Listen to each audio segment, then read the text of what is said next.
FMC Fast Chat takes you inside the news so you can be in the know in 30 minutes. Hosted by Fair Media Council CEO and Executive Director Jaci Clement, Fast Chat features notables in news, media, and business. Good morning, and thank you for joining us. I'm Jaci Clement, CEO and Executive Director of the Fair Media Council, and this is day one of our annual event, the news conference, Real and Powerful. Today, we focus on national news. Tomorrow, we're focusing on New York regional news. And on Wednesday, we bring things home to my backyard, Long Island hyperlocal news. Joining me today, three esteemed gentlemen. They've been with us before. We're thrilled to have them back, especially, you're probably aware there's a little bit of news happening in the world, especially this past week. So let me begin just by saying good morning to Tom Brune, who is the Washington Bureau Chief for Newsday. Tom covers the White House, Congress, Supreme Court, and the federal government, and he's been doing it for decades. Robert A. George of Bloomberg. Robert is an opinion columnist, and he's a member of the editorial board covering government and public policy. And he's also served on the editorial boards of the New York Daily News and the New York Post. And then also, last but certainly not least, we've got Dave Levinthal. We had branded him as the deputy editor at Insider, and I'd be a liar if I introduced him as that right now. Because he is now stepping into the role of editor-in-chief at Santos Story. So good morning, gentlemen. Thank you so much for joining us. Good morning. Good morning. Good morning. So talk to me about, can I place my faith in journalism? Put it that way. Who wants to start? I guess as a Newsday reporter, I should start, right? And the reality is that we didn't do our due diligence, and we should have. I mean, that's the bottom line right there. He ran twice in 2020 and in 2022. Yeah. In 2020, he was such an unknown that and he lost pretty big. And it was one of these things. I noticed from our own reporting now in retrospect, we find the Republicans, Republicans, they have their side here, and should they have vetted him more? Should they have known who he was or where he was coming from and what he was doing? Maybe, but you ask the chairman of the Nassau County Republican Party, and he said, well, he was the Queens candidate, so yeah.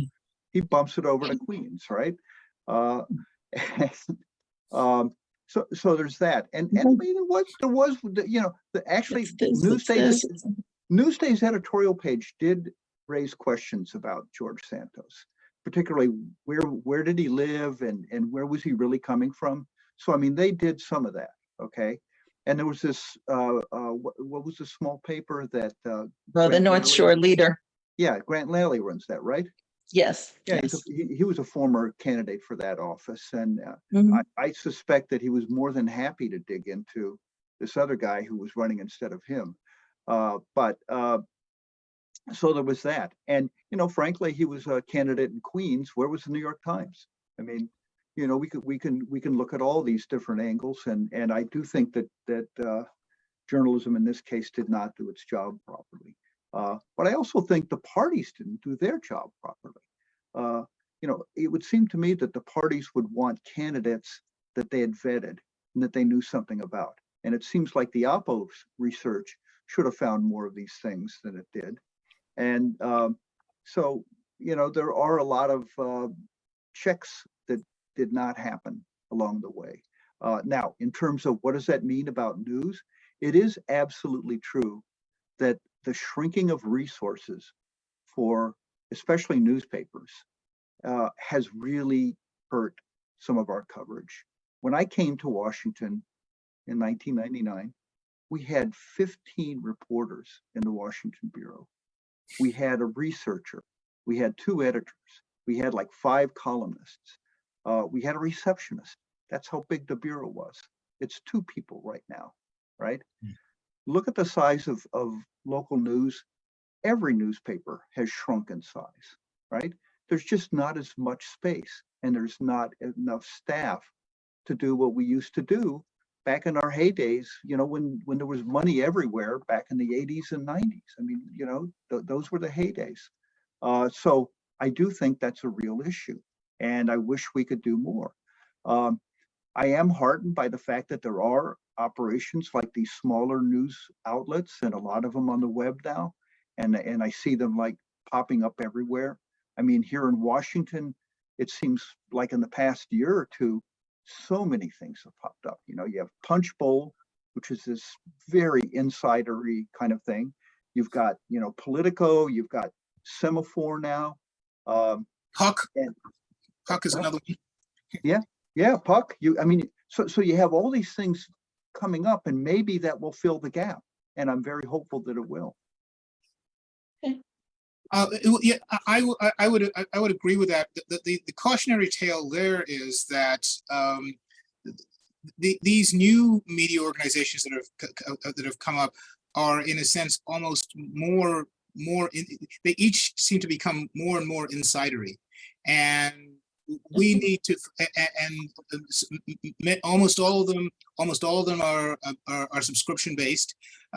And the question is, are we going to be able to find a model where media entities are actually going to get in front of the eyes of the public and the voters? Because the four of us may be reading Punchbowl and Puck and Semaphore and so forth, just as we read Politico and the Times and the Washington Post and the New York Post and so on and so forth. But the average voter they may be reading the Times, they may be reading the Post or the Daily News, but they're not seeing these other entities around. What really needs to be there need to be more resources to get news gathering and reporting back down to the local to the local level. And I'm just going to put this out there. If you go back to the founding of the country, news entities, organizations, and so forth were actually connected to the parties of the time. They were Federalist paper. They were literally Federalist newspapers and anti-Federalist newspapers and so forth. And it's like the political will of the time thought it was important to educate their supporters and dig up dirt on the other side, but also promote some of some of their ideas. And ironically, maybe we should think about going back to the future and saying maybe the local Republican Party and the local Democratic Party and the local Green Party and the Working Families Party, maybe they should start publishing their own newsletters and start trying to push that out into the broader landscape and see if that starts informing the public. I'm not happy about that idea. Well, I know it's risky. I know it's out there, but look, they already do it. And it is happening. Look at your email box. Look at your email box. You get their newsletter just about every day. Hey, this is most of the stuff that they're pushing out there right now it's all about fundraising, and it's like terrifying people saying, send me more money so and so doesn't get it. But I'm actually talking about like actual information gathering. And even if it's a conservative newsletter that doesn't like what the mainstream Republican newsletter is putting out and is digging up dirt on them, so much the better. I mean, we see that on national issues. National Review will put out a story that will take apart some Republican candidate in terms of a scandal or so forth. Maybe that's what we need more of at the local level too. Well, okay. Go ahead. I would just send a cautionary note to say that both on the left and the right, there has been a proliferation of sites that masquerade as news sites oftentimes have names that, the Anchorage Advocate or whatever, and they're basically derided, by a lot of us in media circles as pink slime news sites that are, presenting themselves as news when in fact they are really just partisan house organs or mouthpieces or whatever the case may be. So there's probably a way to do it, and then there's the way that it's being done, and the way it's being done can be a little bit scary at times, or very misleading, especially to news consumers who are not necessarily aware of the underpinnings of what they are. Mm-hmm. But if you'll indulge me for just a quick moment, I know we're relatively short on time, but I just want to offer up a kind of a tale from the trail of a man who could have been George Santos but wasn't. And but for the work of news reporters doing shoe leather reporting, we could be talking about him right now in the same context of a George Soros. And the man I'm referring to is J.R. Majewski. And J.R. Majewski was a Republican candidate running for the U.S. House in Ohio. It was an incredibly tight race. He was running against Marcy Kaptur, who ultimately won. And she's one of the longest serving representatives in the U.S. House, kind of a middle of the road Democrat who by redistricting, she was thrown into a new district with him. To toot insider's horn, we came out with a story in August that demonstrated, as part of our ongoing series about stocks and the personal finances of lawmakers, that J.R. Majewski had failed to basically reveal anything about his personal finances as he was required to do by federal law. We called him on it. We asked him, 1,000 questions under the sun. We got non-answers, conflicting answers. And it really just, led us to discover him as somebody who just seemed to be a little bit off.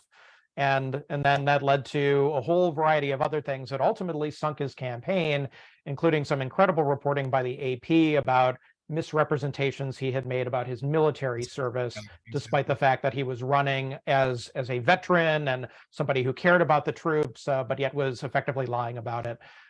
So, the Toledo Blade locally did some good work, and there were a whole variety of news organizations that ended up picking apart this tale that he had weaved for himself, this mystique around who he was, and it all just ultimately fell apart. And Marcy Kaptur won, and she won pretty handily too in the end. And the National race Party, that he could have won.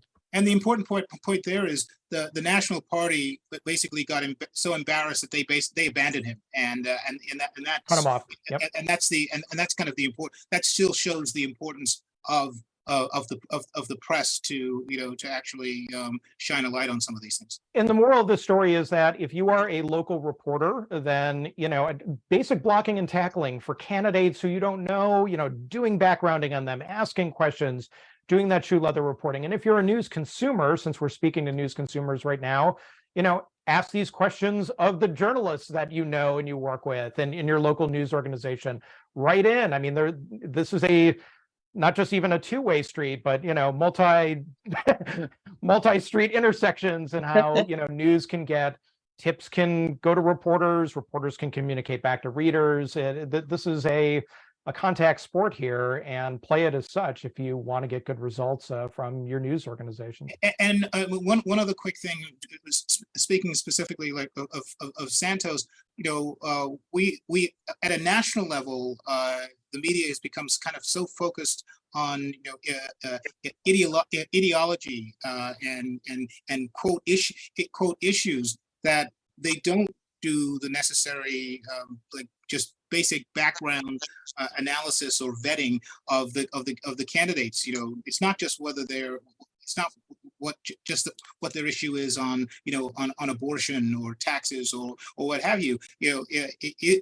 Is what they say they are actually what is in reality, and that kind of stuff is important as well. That may explain how convoluted George Santos' background was. And to that, when I look at it now, I say, okay, what journalist is going to sit down and try to dissect this? Because it was kind of a moving target for a long time too. He kept adding and embellishing. So I can understand how it kept kind of moving the needle between who was responsible for really checking out different aspects of what was going on in his background.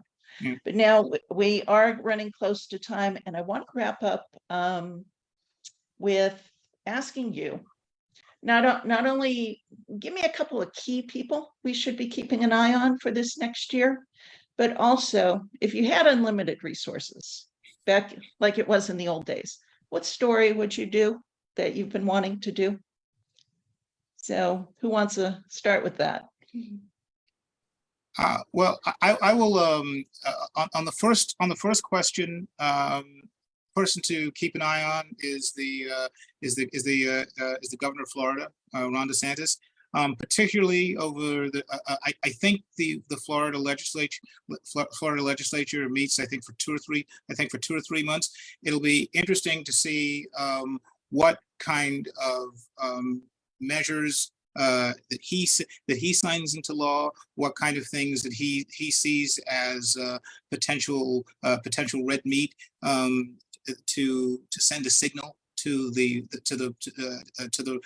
Republican Party, and shows that he is somebody who is active and working on things and getting things done, as opposed to the former president who is off to the side. So I think there's going to be there'll be a lot of focus on seeing the governor right there.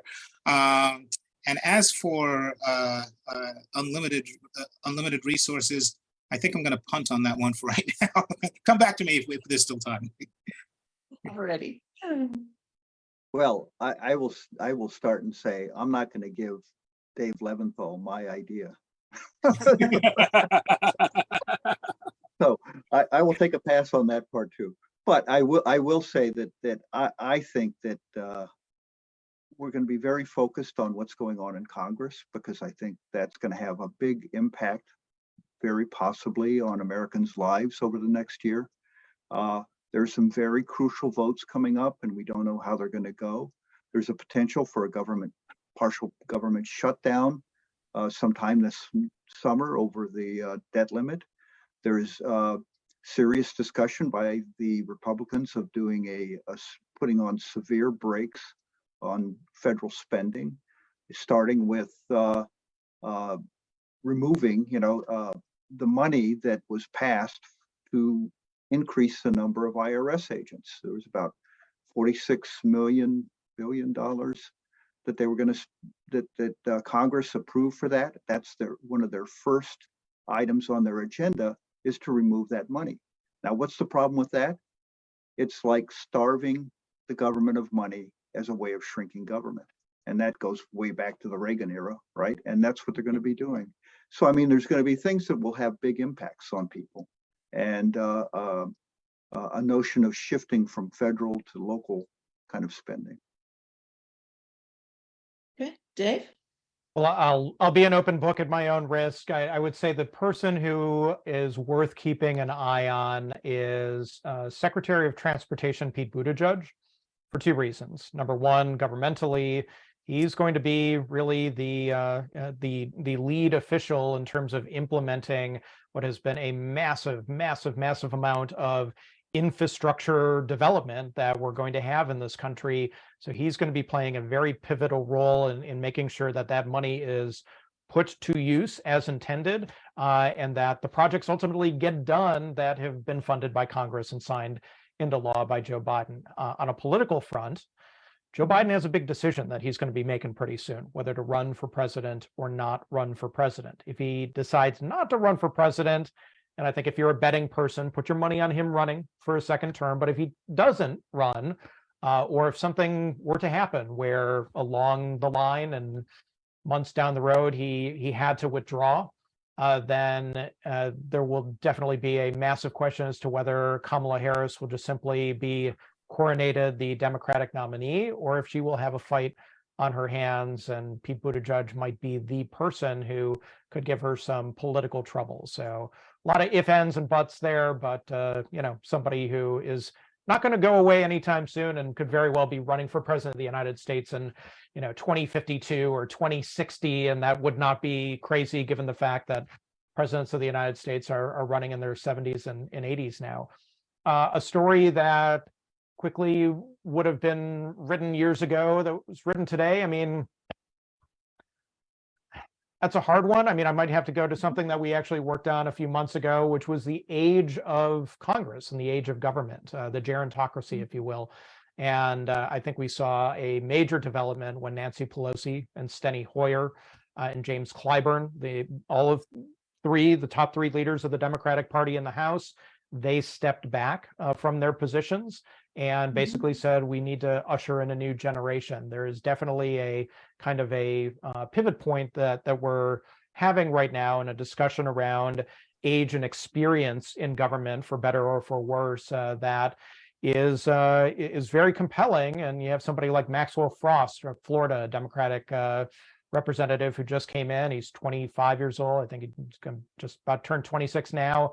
He's the first Gen Z member of Congress. So we definitely have a new generation and new generations coming up, where the silent generation and even the baby boomers, their time is limited in power right now. You know, just for the record, I just want to say Joe Biden said he is running. The big question is, will he withdraw that? That's okay. And Dave's generational point, also impacts comes into play in the DeSantis issue as well. I mean, he's in his mid 40s, and obviously Donald Trump and Joe Biden are not. The Fair Media Council is a 501c3 nonprofit organization advocating for quality news and working to create a media-savvy society. For more information about the Fair Media Council and upcoming Fast Chat shows, check out fairmediacouncil.org.